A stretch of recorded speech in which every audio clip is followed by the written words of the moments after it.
Assalamu alaikum everyone and welcome back to my YouTube channel English Madazi with Salim. So once again I'm back with a new video. As you know that we are covering a new Broadway for class 3 and for class 4. So आज की video uh, is going to be about Broadway series और that's very first question. क्या आप लोगों ने कभी मुर्गे की आवाज सुनी है? और अगर आपने कभी सुबह सवेर मुर्गे की आवाज सुनी है तो आपको पता है कि वो मुर्गा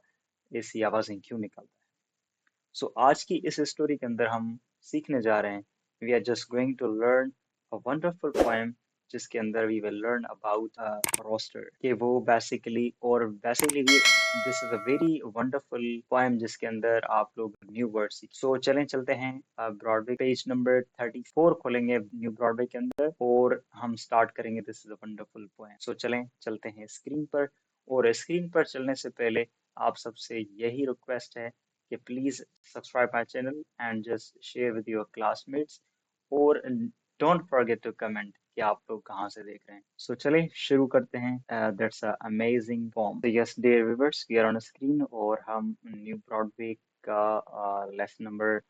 5 सीखने जा रहे हैं एंड लेसन 5 इज ही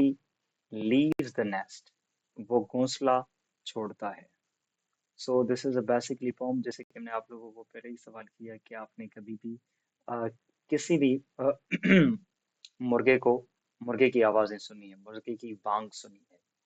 सो चलें शुरू करते हैं विदाउट गेटिंग लीव्स का मतलब होता है छोड़ना और नेस्ट का मतलब है घोंसला in a lot of place across the world पूरी दुनिया के बहुत सारे मकामात पर a rooster wakes people up by crowing at the sunrise बहुत सारे मुल्कों के अंदर जो कि मुर्गा है वो लोगों को जगाता है अपनी बांग के जरिए अपने आवाजों के जरिए जब आफ्ताब तुलू होता है यानी कि अर्ली मॉर्निंग्स के अंदर have you ever heard a roosters crow क्या आप लोगों ने कभी किसी मुर्गे की बांग सुनी है जब वो बांग देता है इन दिस पोम इस नज़म के अंदर a young bird discovers the Joy of hearing on his voice इस जो है पोएम पोम के अंदर हम बेसिकली सीखने जा रहे हैं कि एक छोटा सा नौजवान जो कि परिंदा है अपनी जो है आवाज को दरियाफ्त करता है खुशी of hearing this on cross जो कि अपनी वॉइस को सुनकर बहुत ही यानी कि खुशी हासिल करता है चले नाउ रीड द पोम अब हम इस पोम को पढ़ना शुरू करते हैं ही लीव्स द नेस्ट वो अपना घोंसला छोड़ता है एंड फ्लेप्स हिज विंग्स और अब उसके जो पर हैं फड़फड़ाता है उनको मूव्स करता है उनको वेव्स करता है आप लोगों ने देखा होगा कि कैसे यहाँ पर भी देख सकते हैं कि वो अपने पर को किस तरीके से फड़फड़ा रहा है फ्लैप्स का मतलब होता है फड़फड़ाना एंड स्टॉप्स एंड और जो है रुकता है और अकड़ के चलना शुरू और बेसिकली स्टर्ट्स का मतलब होता है अकड़ के चल एंड बिट बाय बिट और बहुत ही आहिस्ता आस्ते से वो अकड़ के चलता है ही मेक्स हिज वे और अपना वो बहुत ही आहिस्ता आहिस्ता से क्या करता है वो अपना रास्ता भी बना आहिस्ता आहिस्ता अकड़ के भी चलता है और उसके साथ साथ क्या करता है वो अपना रास्ता बना to the top of tree बिल्कुल ही दरख्त की चोटी पर एंड और हिज नेक उसकी जो गर्दन होती है अप यानी कि उसकी गर्दन जो होती है वो ऊपर होती है हिज टेल अप और उसकी जो है दुम जो है उसकी धुन भी क्या होती है ऊपर होती है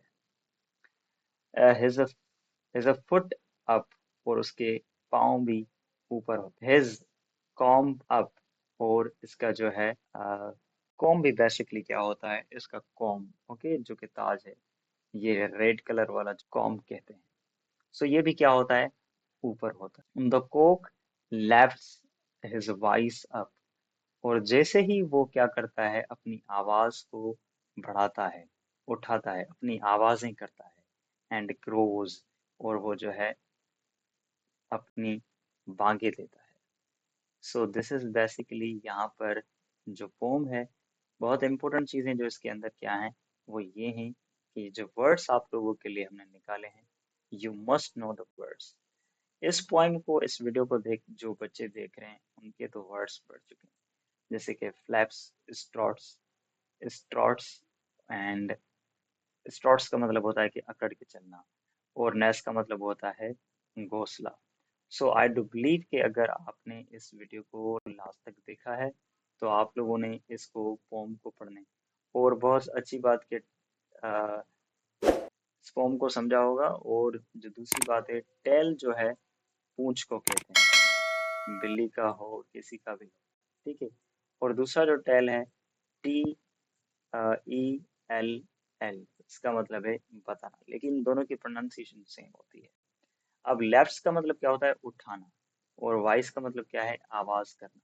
और क्रोस का मतलब क्या है, क्रोस का मतलब है जबकि कोई भी परिंदा, स्पेशली जब रोस्टर रोस्टर्स जो अपनी आवाज निकालते हैं उनको हम क्रोस कहते हैं। और आप उसको कॉल्स कह सकते हैं, साउंड कह सकते हैं, शाउट कह सकते हैं, यानी कि बांग देना। अब दिस पोम, ये आपकी पेपर के अंदर ये सवाल लाजमी आ सकता है कि किसने ये पोम लिखी है। सो एनोमस, एनोमस यानी कि नामालूम किसी अफराद ने लिखी है, राइटर ने लिखी है। और ये जो तर्जमा किया गया है बेसिकली संस्कृत से, जो कि बहुत पुरानी लैंग्वेज है एशंट की, जॉन ब्रॉक से की गई है। सो आई होप ये आप लोगों को जो है बहुत ही अच्छी लगी होगी पोएम। अगर ये वीडियो आपकी मददगार साबित हुई है तो इसे शेयर करें, लाइक करें और हमारे चैनल को सब्सक्राइब करें। मिलते हैं अगली वीडियो के अंदर। तब तक के लिए इतना ही। अल्लाह हाफिज।